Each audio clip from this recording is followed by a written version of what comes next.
بسم اللہ الرحمن الرحیم۔ آج ہم سورہ نساء کی آیت نمبر 37 کی تلاوت سنیں گے اور اس کو سمجھنے کی کوشش کریں گے۔ سب سے پہلے اس کی تلاوت سن لیجئے۔ اعوذ باللہ من الشیطان الرجیم، بسم اللہ الرحمن الرحیم۔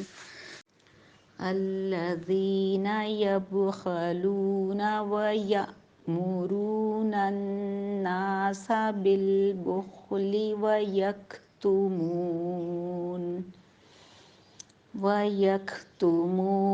ما آتاہم اللہ من فضلہ وَأَعْتَدْنَا لِلْكَافِرِينَ عَذَابًا مُهِينًا۔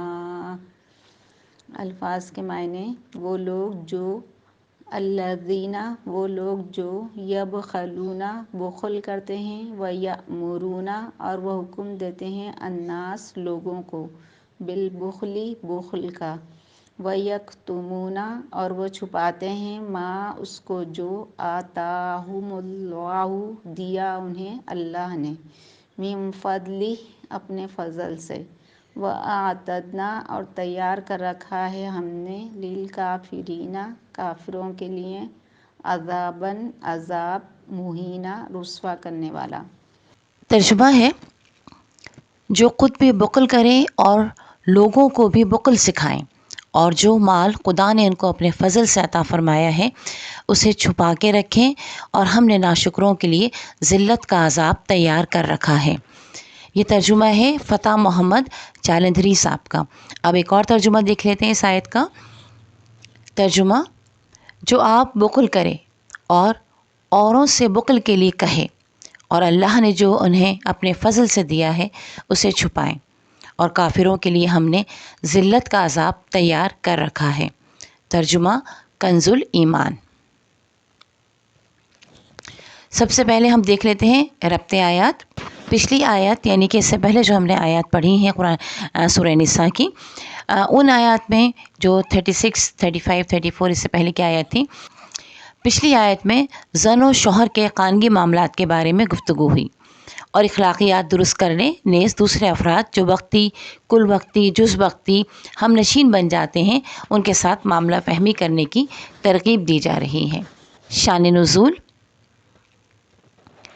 صبری ابن عمرہ، کردم ابن زید، نافع ابن ابی نافع اور اسامہ ابن حبیب انصار کے پرانے دوستوں میں سے تھے۔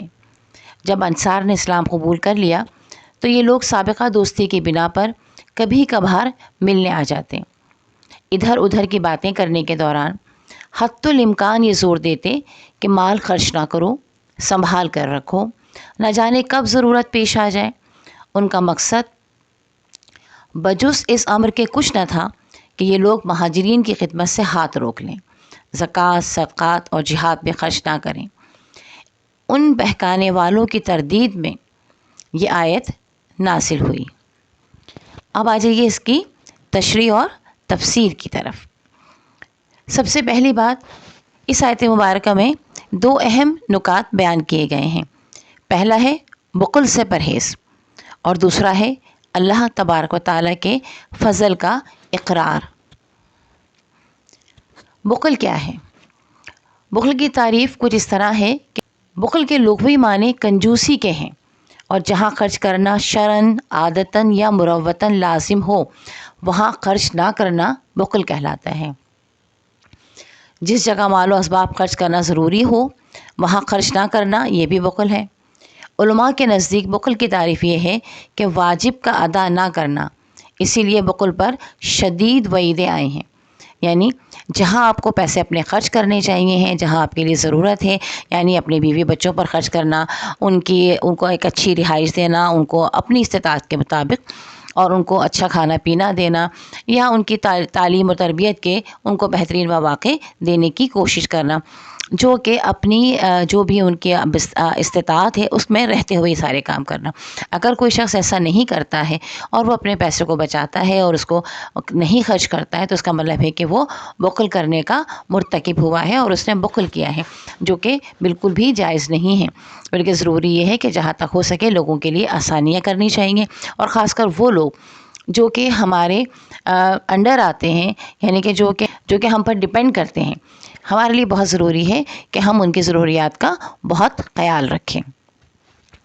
اچھا، بخل کیوں کیا جاتا ہے؟ اگر کسی سے پوچھا جائے نا کہ آپ کنجوسی کیوں کر رہے ہیں، آپ پیسے خرچ کیوں نہیں کرتے، تو وہ آپ کو کچھ وجوہات بتائیں گے، بہت ساری وجوہات بتائیں گے، جس میں سے کچھ خاص وجوہات جو ہیں وہ میں یہاں آپ کو بیان کر رہی ہوں، اور پھر ان کا علاج بھی بتا دیں گے کہ اگر ایسی کوئی وجہ آپ کے سامنے آتی ہے تو پھر آپ سوچیں کہ آپ کو کرنا کیا چاہیے، سوچنا کیا چاہیے، کہ جس کی وجہ سے کہ وہ وجہ جو آپ کے سامنے آ رہی ہے وہ بھی یقیناً بہت ویلڈ لگے گی، بہت اچھی لگے گی، اور لگے گا ہاں بھائی بالکل صحیح بات ہے۔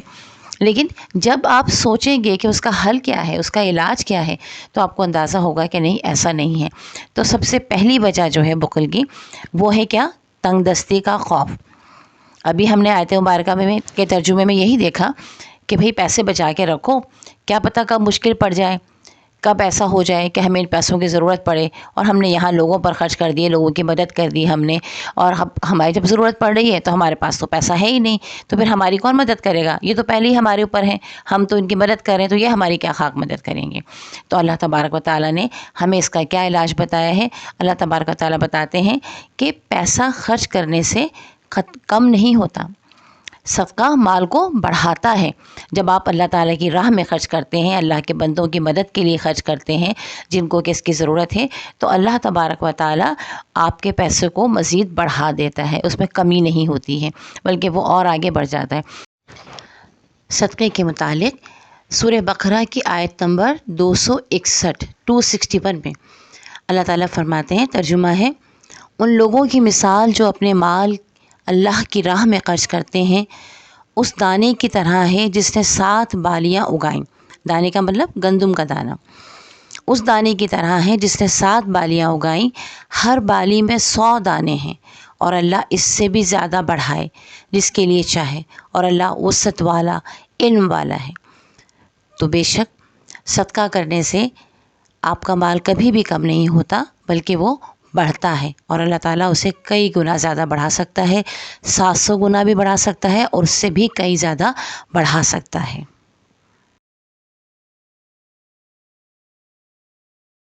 تو اللہ تبارک و تعالیٰ نے قرآن پاک میں کئی جگہ اس بات کو بتایا ہے کہ ہم جب اپنے دوستوں پر، اپنے ساتھیوں پر، یا جو لوگ ہمارے دست نگر ان پر ہم خرچ کرتے ہیں اور اپنا مال اللہ تعالیٰ کی راہ میں دیتے ہیں، اللہ تعالیٰ کے نام کو بلند کرنے کے لیے دیتے ہیں، اللہ کے بندوں کی مدد کرنے کے لیے دیتے ہیں، تو ہمارا پیسہ جو ہے وہ کبھی بھی کم نہیں ہوتا، بلکہ اللہ تعالیٰ اس میں برکت عطا فرماتے ہیں اور وہ مزید آگے بڑھتا ہے۔ دوسری چیز کیا ہے کہ جب ہم پیسہ کیوں نہیں خرچ کرتے، بخل کیوں کرتے ہیں، وہ ہے مال سے محبت، کہ یہ میرا مال ہے، یہ میرا پیسہ ہے، اسے میں نے کمایا ہے، یہ میرے لیے ہے۔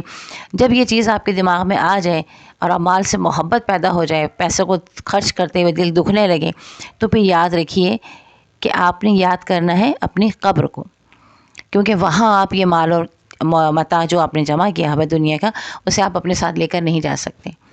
جو چیز اچھی ہوتی ہے، جس سے ہمیں محبت ہوتی ہے، ہمارا دل چاہتا ہے ہم اسے ہمیشہ اپنے پاس رکھیں، اپنے ساتھ لے کر جائیں۔ لیکن جس چیز کو ہمیں چھوڑ ہی دینا ہے، جسے ہم اپنے پاس ہم رکھ ہی نہیں سکتے ہمیشہ کے لیے، کیونکہ ہمیشہ کی زندگی تو مرنے کے بعد کی زندگی ہے، تو جو ہمیں پہلی جو ہماری منزل ہے، قبر کی منزل جو ہماری ہے، اسی تک ہم اس مال کو لے کر نہیں جا سکتے، تو پھر ایسے مال سے محبت کرنے کی کیا ضرورت ہے؟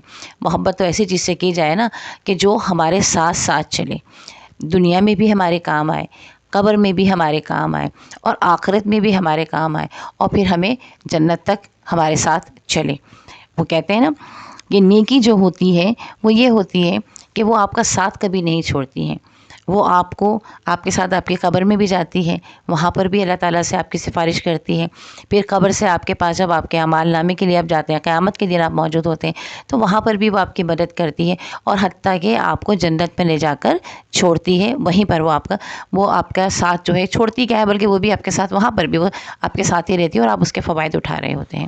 تو مال جو کہ آپ کو دنیا ہی میں چھوڑ دینا پڑا، اس میں سے کچھ بھی آپ اپنے ساتھ لے کر نہیں گئے، کہتے ہیں نا کہ کفن میں کوئی جیب نہیں ہوتی ہے، تو جب آپ نے اپنا سارا مال یہی چھوڑ دیا تو پھر ایسی چیز سے کیا محبت کرنا. پھر نمبر 3 ہے نفسانی خواہشات کا غلبہ. یہ کیا ہے؟ یہی کہ دنیا میں ہمارے پاس بہت کچھ ہو، ہمارے پاس بڑا گھر ہو، ہمارے پاس بڑی جائیدادیں ہوں، ہمارے پاس روپیہ پیسہ ہو، لوگ ہمارے روپے پیسے کی وجہ سے یا ہمارے علم کی وجہ سے یا ہماری تمام چیزوں کی جو چیزیں ہمارے پاس لوگوں سے زیادہ ہیں اس کی وجہ سے لوگ جو ہیں وہ ہماری عزت کریں. تو لہٰذا ہم کیا کرتے ہیں؟ اپنے پیسوں کو بچا کے رکھتے ہیں. اور بخل جو ہے وہ صرف پیسے ہی کو بچا کر رکھنا نہیں ہے، بلکہ ہر وہ چیز جو آپ کو اللہ تعالیٰ نے اپنے فضل سے عطا کی ہوئی ہے، آپ اگر اس کو روک لیتے ہیں، آپ اسے لوگوں تک نہیں پہنچاتے ہیں تو آپ بخل کرتے ہیں، چاہے وہ آپ کا علم ہی کیوں نہیں ہو. علم کو تو اور مزید آگے پہنچانا چاہیے، آگے تک بڑھانا چاہیے. تو لہٰذا جب آپ ایسا نہیں کرتے ہیں تو پھر آپ یاد رکھ لیجیے کہ آخرت میں یہ تمام دنیاوی چیزیں، یہ عیش و آرام آپ کے کام نہیں آنے والا ہے. آخرت میں آپ کے کام وہی چیزیں آئیں گی جو آپ نے یہاں سے دنیا میں رہتے ہوئے آپ نے اللہ تعالیٰ آخرت کی طرف بھیجی ہیں. جو چیزیں دنیا کی چیزیں آپ نے دنیا ہی میں ختم کر دیں تو وہ تو دنیا میں ہی رہ جائیں گی، وہ آپ کا ساتھ نہیں دیں گی. لیکن اخروی زندگی کے لیے اگر آپ چاہتے ہیں کہ وہ آپ کے ساتھ کام آئے تو پھر آپ کو یہاں پر رہتے ہوئے، دنیا میں رہتے ہوئے اپنے مال کو، اپنے وقت کو، اپنے علم کو لوگوں میں بانٹنا ہوگا، لوگوں کو دینا ہوگا، تاکہ وہ آپ کے لیے آپ کے جانے کے بعد ایک صدقہ جاریہ بن جائے. اور جیسے جیسے جتنے لوگ جب بھی اس چیز پر عمل کریں، اس سے فائدہ اٹھائیں، آپ کی اس اچھی بات سے فائدہ اٹھائیں، آپ کے اس علم سے فائدہ اٹھائیں، یا آپ کی وجہ سے، آپ کے دیے ہوئے وقت کی وجہ سے کسی کو زندگی میں جو آسانی ہوئی ہو وہ اس آسانی کو اپنائے تو وہ آپ کے لیے دعا کرے. تو یہ تمام چیزیں جو ہے وہ آپ کے لیے صدقہ جاریہ بنیں گی اور یہ آخرت میں آپ کے کام آئیں گی. اس کے بعد چوتھا ڈر جو ہوتا ہے وہ ہوتا ہے بچوں کے روشن مستقبل کی خواہش. لوگ کہتے ہیں بھئی اگر ہم پیسہ جمع کر کے نہیں رکھیں گے تو ہمارے بچے جو ہیں آگے جا کر اچھے اسکولوں میں کیسے پڑھیں گے، اچھے کالجوں میں کیسے وہ داخلہ لے سکیں گے، یا ملک سے باہر جا کر ایک اچھی تعلیم کیسے حاصل کر سکیں گے، کیونکہ ہمارے تصور تو یہی ہے نا کہ اچھی تعلیم ملک سے باہر ہی ملے گی.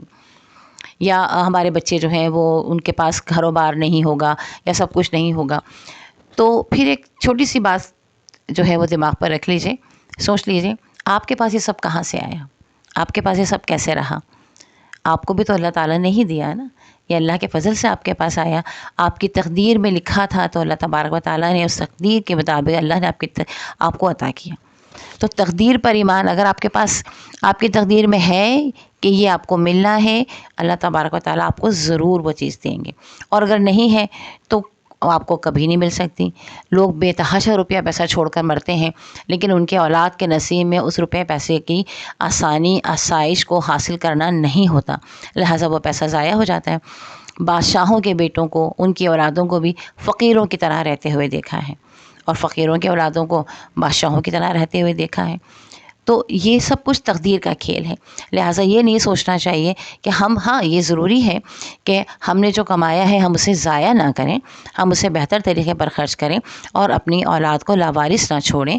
ان کے لیے جو ان کے نصیب سے بنتا ہے وہ ضرور ہم چھوڑ کر جائیں، لیکن اس کا مطلب یہ ہرگز نہیں ہے کہ ہم جو ہے وہ سبھی کچھ بچا لیں اور کچھ بھی خرچ نہ کریں اور لوگوں کی مدد نہ کریں. ہمیں ہمیشہ یہ ایمان رکھنا چاہیے کہ جس طرح اللہ تبارک و تعالیٰ نے اپنے فضل سے ہمیں عطا کیا ہے، انشاءاللہ تعالیٰ اللہ تبارک و تعالیٰ اسی طرح اپنے فضل سے ہماری آنے والی نسلوں کو بھی عطا فرمائے گا. لہٰذا ہمیں اپنی تقدیر پر مکمل ایمان رکھنا چاہیے. تو جب ہم اپنی تقدیر پر ایمان رکھیں گے تو بالکل بھی ایسا نہیں ہوگا کہ ہم اپنے بچوں کے مستقبل کے بارے میں اس طرح سے پریشان ہوں یا اس طرح سے ہم پیسے کو روکیں اور لوگوں کی مدد نہ کریں. 5ویں بات ہے آخرت کے معاملے میں غفلت. بہت ساری باتوں میں سب سے زیادہ اہم بات یہی ہے کہ جب تک ہم آخرت کے معاملے میں کو اچھی طرح سے سمجھیں گے نہیں، ہم یہ نہیں جانیں گے کہ یہ دنیا جو ہے یہ فانی ہے، یہ دنیا زیادہ عرصے کی نہیں ہے، یہ ایک ٹیمپریری پیریڈ ہے، چھوٹا سا پیریڈ ہے جس میں آپ یہاں پر موجود ہیں. آپ کو لگتا ہے کہ زیادہ ہے، لیکن یہ زیادہ نہیں ہے، یہ بہت تھوڑا سا ہے. خود یہی سوچئے، اپنی زندگی کو غور سے دیکھیے اور سوچیے کہ کل آپ بچے تھے، آج آپ بڑے ہو گئے. آپ کو لگتا ہے کہ بس کل کی بات ہے، اور ابھی لگ رہا ہے کہ ہم بوڑھے ہونے جا رہے ہیں، یا اگر بچے ہیں تو ہم جوان ہو گئے ہیں اور اب ہم زندگی میں آگے بڑھ رہے ہیں. کتنی تیزی سے وقت گزر رہا ہے. تو اسی طرح یہ سب کچھ دنیا جو ہے یہ ختم ہو جائے گی، اس نے ایک نہ ایک دن ختم ہونا ہے. یہ ہمارے ساتھ ہمیشہ نہیں رہے گی. ہم بھی اس دنیا کو یہیں پر چھوڑ کر چلے جائیں گے اور یہ دنیا اپنے آپ میں بھی ختم ہو جائے گی ایک نہ ایک دن. ہمیں جو زندگی چاہیے ہے، جس زندگی میں ہمیں آسانی چاہیے ہے، جس زندگی میں ہمیں راحت چاہیے ہے، جس زندگی میں ہمیں آسائش چاہیے ہے، وہ ہے اخروی زندگی، آخرت کی زندگی. اور آخرت کے لیے ہمیں یہیں سے اپنے معاملات کو درست کرنا ہے. تو ہم اپنے اعمال بھی نیک رکھیں اور ان اعمال کے ساتھ ساتھ کوشش یہ کریں کہ زیادہ سے زیادہ ہم صدقات اور خیرات کی طرف جائیں، کیونکہ ہمیں پتہ ہے نا کہ صدقہ اور خیرات جو ہے وہ بلاؤں کو ٹالتا ہے، مصیبتوں کو ٹالتا ہے اور ہمارے لیے آسانیاں کرتا ہے. تو لہٰذا وہ دنیاوی مصیبتوں اور پریشانیوں کو بھی ٹالتا ہے اور وہ آخرت کی پریشانیوں کو بھی ٹالتا ہے. لہٰذا ہم بلا وجہ کسی کا حق مار کر پیسے جمع کر لیں، کسی کا حق مار کر ہم کسی کی کوئی زمین ہتھیا لیں، تو آخرت میں کیا ہوگا کہ ہمیں نہیں پتہ کہ وہ پیسہ ہمیں سانپ اور بچھوؤں کی طرح کاٹے گا، کہ ہمیں نہیں پتہ کہ وہ زمین اور جائیداد جو ہم کسی کی لے لیں گے ناجائز طریقے سے، وہ ہمارے گلے کا طوق بن جائے گی. تو ہم اپنے لیے ایسی مشکل زندگی کیوں چنیں؟ جو آخرت کی زندگی ہے وہ ہم اپنے لیے آسان کیوں نہ چنیں؟ ہم اپنے لیے ایسی زندگی کیوں نہ چنیں جو ہمارے لیے بہتری کا باعث ہو، جو ہمارے لیے سکون کا باعث ہو، اور وہ تو بہت زیادہ دن رہنے والی زندگی ہے. تو لہٰذا ہمیں بخل سے جتنا ہو سکے اتنا بچنا چاہیے. اب آج یہ دیکھتے ہیں کہ بخل کے بارے میں احادیث میں کیا فرمایا، کیا کہا گیا ہے. پہلی حدیث ہے مومن اور بخل. حضرت ابو سعید رضی اللہ تعالیٰ عنہ سے روایت ہے کہ رسول اکرم صلی اللہ علیہ وسلم نے فرمایا، کسی مومن میں دو عادتیں جمع نہیں ہوتی، بخل اور بد اخلاقی. یہ ترمذی کی حدیث ہے. عابد اور بخل. حضرت ابو ہریرہ رضی اللہ تعالیٰ عنہ سے روایت ہے کہ نبی کریم صلی اللہ علیہ وسلم نے فرمایا، سخی اللہ سے بھی قریب ہے، جنت سے بھی قریب ہے اور لوگوں کی نظروں میں بھی پسندیدہ ہے، اور جہنم کی آگ سے دور ہے. اور بخیل اللہ سے بھی دور ہے اور آگ سے قریب ہے. اور جاہل آدمی جو سخاوت کرتا ہے اس کنجوس سے بہتر ہے جو عبادت گزار ہو. دعا اور بقالت. حضرت ابو ہریرہ رضی اللہ تعالیٰ عنہ سے روایت ہے کہ رسول اکرم صلی اللہ علیہ وسلم نے فرمایا، ہر صبح کے وقت دو فرشتے نازل ہوتے ہیں، ان میں سے ایک یہ کہتا ہے، میں خرچ کرنے والے کو، اے اللہ بھلائی کے راستے میں خرچ کرنے والے کو اچھا عوض عطا فرما. اور دوسرا کہتا ہے، اے اللہ بخیل کو مال و دولت کی تباہی سے ہمکنار کر. بخاری اور مسلم کی حدیث ہے. حضرت ابن مسعود رضی اللہ تعالیٰ عنہ سے روایت ہے کہ رسول اکرم صلی اللہ علیہ وسلم نے فرمایا کہ سوائے دو اشخاص کے حسد کرنا جائز نہیں. ایک وہ شخص جسے اللہ تعالیٰ نے مال دیا ہو اور پھر اسے توفیق دی ہو حق کی راہ میں خرچ کرنے کی. دوسرا وہ شخص جسے اللہ تعالیٰ نے حکمت دی ہو تو وہ اس کے ذریعے فیصلے کرے اور اس کی تعلیم دے. یہ بخاری اور مسلم کی حدیث ہے. اب آ جاتے ہیں اس کے دوسرے نقطے کی طرف، یعنی اللہ کا فضل. اللہ کا فضل کیا ہے؟ سب سے پہلی اور اہم بات تو یہ ہے کہ یہ جانیے کہ اللہ کا فضل کیا ہے. تو خود اپنے آپ پر غور کیجئے، آپ کو نظر آ جائے گا کہ اللہ کا فضل کیا ہے. ہمارے آس پاس ہماری اپنی زندگی میں جو چیزیں اللہ تبارک و تعالیٰ نے ہمیں عطا کی ہوئی ہیں، کیا وہ تمام کی تمام ہماری محنت کا نتیجہ ہیں؟ کیا وہ ہمارے پاس اس لیے ہیں کہ ہم نے کوئی بڑا کارنامہ انجام دیا ہوا ہے یا ہم اس کے قابل ہیں؟ تو جواب آئے گا ہمیشہ نہیں میں. اگر آپ انصاف سے فیصلہ کریں گے تو آپ کے پاس جواب آئے گا نہیں، ایسا نہیں ہے. ہم سے زیادہ لائق لوگ اس دنیا میں موجود ہیں، ہم سے زیادہ بہترین سمجھ بوجھ رکھنے والے لوگ اس دنیا میں موجود ہیں، اور ہمارے پاس جو کچھ ہے وہ ہماری عقل و دانش کی وجہ سے نہیں ہے، بلکہ وہ اللہ رب العزت کی رحم کی، کرم کی نظر ہے. یہ اس کا فضل ہے ہمارے اوپر کہ اللہ تبارک و تعالیٰ نے ہمیں یہ سب کچھ عطا کیا ہوا ہے. سب سے بڑا فضل اللہ تبارک و تعالیٰ کا کیا ہے؟ ذرا سوچیے. ساری دنیا کو دیکھیے، دنیا کے لوگوں کو دیکھیے، اور پھر آپ دیکھیں تو سب سے پہلا، سب سے بڑا فضل نبی پاک اللہ تبارک و تعالیٰ کا جو ہم پر ہے وہ ہے نبی پاک صلی اللہ علیہ وسلم کا اس دنیا میں آنا. آپ نے اپنی محبوب ترین شخصیت کو اللہ تعالیٰ نے دنیا میں بھیجا تاکہ وہ ہمیں ہدایت دے، تاکہ وہ ہمیں اللہ کی پہچان کروائے. سوچیں اس دنیا میں رہتے ہوئے جن لوگوں کو اللہ کی پہچان نہیں ہے، جو سمجھتے ہیں کہ بس یہ دنیا خود ہی بن گئی ہے، خود ہی چل رہی ہے، خود ہی ختم ہو جائے گی، اور یہاں ہمارا آنا بھی کوئی ایسا خاص مقصد والا نہیں ہے. آج ہم ہیں، کل نہیں ہوں گے، دوسرے لوگ ہماری جگہ لے لیں گے، اور بس ہم تو جتنے ہیں، جو وقت ہے وہی اہم ہے. تو پھر سوچیں کہ اللہ کہاں ہے اس میں. لیکن جب ہم نبی پاک صلی اللہ علیہ وسلم کی دی ہوئی تعلیمات کو دیکھتے ہیں، اس کو پڑھتے ہیں، اس کو سمجھتے ہیں، اس کا مطالعہ کرتے ہیں، تو ہمیں نظر آتا ہے کہ اللہ تبارک و تعالیٰ نے یہ دنیا بنائی ہے. یہ دنیا اللہ کی ہے اور اس میں تمام قوانین بھی اللہ ہی کے چل رہے ہیں. اور ہمارا کام یہ ہے کہ ہم اللہ کی اطاعت کریں، ہم نبی پاک صلی اللہ علیہ وسلم کی کہی ہوئی باتوں کی اطاعت کریں. تو اللہ تعالیٰ نے نبی پاک صلی اللہ علیہ وسلم کو بھیج کر سب سے بڑا فضل ہم پر کیا ہے کہ ہمیں اپنی پہچان کروا دی ہے. پھر اس کے بعد دوسرا فضل اللہ تعالیٰ کا جو سب سے بڑا ہماری زندگی پر ہے وہ یہ کہ دنیا میں بے تحاشا مذاہب ہیں، بہت سارے مذاہب کے لوگ موجود ہیں، لیکن اللہ تبارک و تعالیٰ نے ہمیں اسلام میں پیدا کیا، دین اسلام میں پیدا کیا، ہمیں ایک مسلم گھرانے میں پیدا کیا. یہ اس کا بہت بڑا فضل ہم پر ہے. ذرا سوچئے، اگر خدا نہ خواستہ ہم کسی عیسائی، یہودی یا کسی اور مذہب میں پیدا ہوئے ہوتے تو کیا ہم اللہ کو پہچان پاتے؟ کیا ہم اللہ کے دین کی طرف آتے؟ کیا ہم یہ سب اس مذہب کو چھوڑ کر اس مذہب پر آتے یا نہیں آتے؟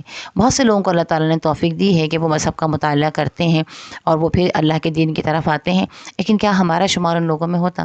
لیکن یہ کتنی اچھی بات ہے کہ ہم جب پیدا ہوئے تو ہمارے کان میں جو پہلی آواز پہنچی وہ اللہ اکبر کی تھی کہ اللہ سب سے بڑا ہے اور اللہ سب سے بڑا ہے. یعنی ہم نے اللہ کی کبریائی کو مانا، ہم نے مان لیا پیدا ہوتے ہی اپنی شروع کی سانسوں کے ساتھ ہی کہ اللہ تبارک و تعالیٰ ہی سب سے بڑا ہے. پھر ہمارے کان میں اقامت کی آواز آئی. تو یہ سب اللہ کا کرم اور اللہ کا فضل ہے. اور اس کے بعد بے شمار نعمتیں، بے شمار چیزیں ہیں جو ہمیں مل رہی ہیں، جس کے لیے ہم کہیں پر بھی جسٹیفائی نہیں کر سکتے کہ یہ ہماری محنت کی وجہ سے ملی ہیں. یہ سب اللہ تبارک و تعالیٰ کا فضل و کرم ہے جو اس نے ہم پر عطا کیا ہوا ہے. تو ہمیں اس کا بھی کبھی انکار نہیں کرنا چاہیے. جب ہم یہ کہتے ہیں کہ یہ تو ہماری محنت کی وجہ سے، یہ میری ذہانت کی وجہ سے، میری عقل کی وجہ سے، تو ذرا سوچئے کہ ذہانت اور یہ عقل کس کی دی ہوئی ہے؟ یہ بھی تو اللہ کی دی ہوئی ہے نا، جس کا کہ ہم استعمال کر رہے ہیں. تو یہ سب اللہ کا فضل ہے. لہٰذا ہمیں اس کا اقرار کرنا چاہیے کہ اللہ تعالیٰ ہم کسی قابل نہیں ہیں، ہم کسی لائق نہیں ہیں. یہ آپ کا فضل ہے، یہ آپ کا کرم ہے کہ ہم کسی مقام پر، کسی جگہ پر کھڑے ہوئے ہیں. یا ہم اگر اس قرآن کو پڑھنے کے لیے ہمیں یہ وقت ملا ہے، یہ موقع ملا ہے اس کو سننے کا، اس کو سمجھنے کا، تو یہ بھی اللہ کا فضل ہے. بہت سارے لوگ ہوں گے اس وقت جو کوئی اور کام کر رہے ہوں گے، لیکن آپ قرآن کو پڑھ رہے ہیں، سمجھ رہے ہیں، سمجھنے کی کوشش کر رہے ہیں. یہ اللہ تبارک و تعالیٰ کا فضل ہے آپ پر. ورنہ کتنے لوگ ہیں کہ جو اس کو نہ پڑھتے ہیں نہ سمجھتے ہیں، اور اگر پڑھتے ہیں تو سمجھتے نہیں ہیں یا سمجھنے کی کوشش نہیں کرتے ہیں. تو یہ سب اللہ کا فضل ہے کہ اللہ تعالیٰ وہ مواقع دے رہا ہے ہمیں اس جگہ لا کر کھڑا کیا ہے، ہمیں وہ تمام چیزیں سمجھنے کی اللہ تعالیٰ توفیق دے رہا ہے کہ ہم اللہ کو زیادہ سے زیادہ جانیں، اللہ کے زیادہ سے زیادہ شکر گزار بندے بن سکیں، اور ہمیں آخرت میں شرمندگی نہ ہو، اللہ تعالیٰ کے سامنے جا کر ہمیں شرمندگی نہ ہو. نبی پاک صلی اللہ علیہ وسلم کی امت میں ہوتے ہوئے ہمیں شرمندگی نہ ہو کہ ہم نبی پاک صلی اللہ علیہ وسلم کی امت میں تھے لیکن ہم نے اللہ کے فضل کو نہ جانا اور اللہ کے فضل کا شکر ادا نہ کیا. اللہ تعالیٰ ہمیں اپنے شکر گزار بندوں میں شامل کر لیں. اللہ سے ہمیشہ دعا کرنی چاہیے کہ اللہ تعالیٰ آپ ہمیں اپنے شکر گزار بندوں میں شامل کیجیے. اللہ آپ کو بہت شکر ہے کہ ہم اس قابل نہیں ہیں لیکن آپ نے ہمیں بہت کچھ عطا کیا ہے. تو اللہ کے فضل سے کبھی انکار نہیں کرنا چاہیے، اور اللہ تعالیٰ بھی ایسا ہی چاہتے ہیں اور اسی بات کو پسند فرماتے ہیں. اب دیکھ لیجئے کہ اس آیت مبارکہ میں جو حکمتیں بیان ہوئی ہیں اس کو ہم ایک ایک کر کے سمجھ لیتے ہیں، پڑھ لیتے ہیں. پہلی حکمت کیا بیان کی گئی؟ بخل یا کنجوسی چاہے مال میں ہو یا علم میں، دونوں خراب عادتیں ہیں. دوسری بات، اللہ کے فضل کو عیاں کرو، چھپاؤ نہیں. یعنی جو کچھ اللہ تعالیٰ کے فضل سے آپ کو عطا ہوا ہے، جو کچھ آپ کو ملا ہے، اسے لوگوں سے چھپائیں نہیں بلکہ اسے لوگوں میں بانٹیں. جس میں سب سے اہم چیز جو ہے وہ آپ کے پاس کیا ہے؟ قرآن کا علم. جو آپ کو علم ملا، جو چیز آپ نے سیکھی، چاہے آپ نے قرآن کا ایک لفظ سیکھا، چاہے آپ نے قرآن کی ایک آیت کو سیکھا یا اس سے زیادہ کو سیکھا ماشاءاللہ، تو آپ وہ لوگوں کو ضرور پہنچائیں، لوگوں کو بتائیں، لوگوں کو سمجھائیں. ہو سکتا ہے کہ آپ شاید اس پر اتنا بہترین عمل نہ کر سکیں جتنا کہ دوسرا کر لے اور آپ کو مزید ثواب ملے. اور جتنے لوگ آپ کی بات کو سن کر اس پر عمل کرتے رہیں گے، آپ کے علم سے فائدہ اٹھائیں گے، آپ کو اتنا ہی ثواب ملتا رہے گا. تو لہٰذا اللہ کا فضل چاہے وہ مال و دولت کی صورت میں آپ کے پاس ہے، چاہے وہ علم و حکمت کی صورت میں آپ کے پاس ہے، آپ اسے چھپائیں نہیں بلکہ آپ اسے لوگوں میں بانٹیں اور لوگوں کو اس سے فائدہ اٹھانے دیں. تیسری بات، جسے جو بھی ملا رب کریم کے در سے ملا. اس بات کو دماغ میں بٹھا لیجئے کہ آپ کے پاس جو بھی ہے، جو کچھ بھی ہے، وہ اللہ کا فضل ہے، وہ اللہ کی طرف سے ہے. آپ کی محنت یقیناً وہاں پر ہے، آپ نے محنت کی ہے، اللہ تعالیٰ کسی کی محنت کو ضائع نہیں کرتا، لیکن آپ کو جو ملا ہے وہ آپ کی محنت سے کہیں زیادہ ہے، وہ اللہ کے فضل و کرم سے آپ کو ملا ہے، ورنہ بہت سارے لوگ دنیا میں بہت ساری محنتیں کر رہے ہیں، بہت سارے کام کر رہے ہیں، لیکن انہیں وہ کچھ حاصل نہیں ہو رہا جو آپ کو حاصل ہے۔ تو ایسا کیوں ہے؟ اس لیے کہ جو کچھ ہمارے پاس ہے وہ سب اللہ کی طرف سے ہمیں ملا ہے، وہ اللہ تعالیٰ نے ہمیں عطا فرمایا ہے۔ چوتھی چیز، ہر عطا کے پیچھے فضل ہی چھپا ہوا ہے۔ بے شک ہر وہ چیز جو اللہ تبارک و تعالیٰ نے ہمیں، ہر وہ نعمت جو اللہ تعالیٰ نے ہمیں دی ہے جسے ہم استعمال کر رہے ہیں، وہ سب کی سب اللہ تعالیٰ کے فضل سے، اس کے رحمت کی وجہ سے ہمارے پاس ہے، ورنہ ہم اس قابل نہیں ہیں، یہ ہماری ارن کی ہوئی چیزیں نہیں ہیں، یہ ہمارے کمایا ہوا مال نہیں ہے، یہ سب کچھ اللہ کے فضل سے ہے جو ہمیں ملا ہوا ہے۔ پانچویں بات، کافروں کے لیے ابدی ذلت آمیز جہنم تیار ہے۔ اللہ تبارک و تعالیٰ نے اس آیت کے آخر میں کہا ہے نا کہ وہ لوگ جو بخل کرتے ہیں اور وہ لوگ جو اللہ کے فضل سے انکار کرتے ہیں، اللہ تبارک و تعالیٰ نے ان کے لیے ابدی ذلت آمیز جہنم تیار کر رکھی ہے، یعنی ایسی جہنم تیار کر رکھی ہے کہ جس میں ذلت بھی موجود ہے، یعنی وہ لوگ کسی صورت میں بھی ایک بہتر زندگی بسر نہیں کر پائیں گے، جو ابھی یہ سمجھتے ہیں کہ وہ اگر اپنے پیسوں کو بچا لیں گے، جو یہ انکار کر رہے ہیں جو اللہ کی آیتوں کا، جو اللہ تعالیٰ کی بات کو نہیں مان رہے ہیں، جو اپنے روپے پیسے پر بڑے گھمنڈی ہوئے ہیں، اپنی صلاحیتوں پر گھمنڈی ہوئے ہیں، تو ان کو یہ جان لینا چاہیے کہ وہ جو اللہ کے فضل کا انکار کر رہے ہیں، اللہ تعالیٰ کی نعمتوں کا انکار کر رہے ہیں، اللہ کی ذات کا انکار کر رہے ہیں، تو ان لوگوں کے لیے اللہ تبارک و تعالیٰ نے ابدی ذلت کا اور جہنم تیار کر رکھی ہے۔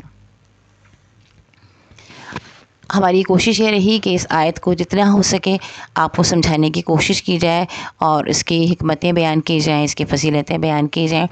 امید ہے کہ کسی حد تک ضرور اس میں ہمیں کامیابی حاصل ہوئی ہوگی، اور جیسے کہ آپ جانتے ہیں کہ دین کی بات پھیلانا صدقہ جاریہ ہے، تو لہٰذا اس ویڈیو سے آپ کو جو بھی جتنا بھی سمجھ میں آئے، جتنا بھی آپ جان سکیں، اسے آپ ضرور لوگوں تک پھیلائیے، اور اس ویڈیو کو بھی لوگوں کے ساتھ شیئر کیجیے تاکہ اس ثواب میں، دین کو پھیلانے کے ثواب میں آپ بھی شامل ہو جائیں، اور ہم سب جو ہیں وہ اس ثواب میں شامل رہیں، اور اللہ تعالیٰ ہم سب کے لیے اس کو آخرت کا بہترین ذریعہ بنا دے، اور اللہ تعالیٰ ہماری اس کاوش کو قبول فرما لے، اور اللہ تعالیٰ ہمارے لیے آخرت کے لیے اور دنیا کے لیے، دونوں کے لیے بھلائی کے دروازے ہم پر کھول دیں۔ آمین ثم آمین۔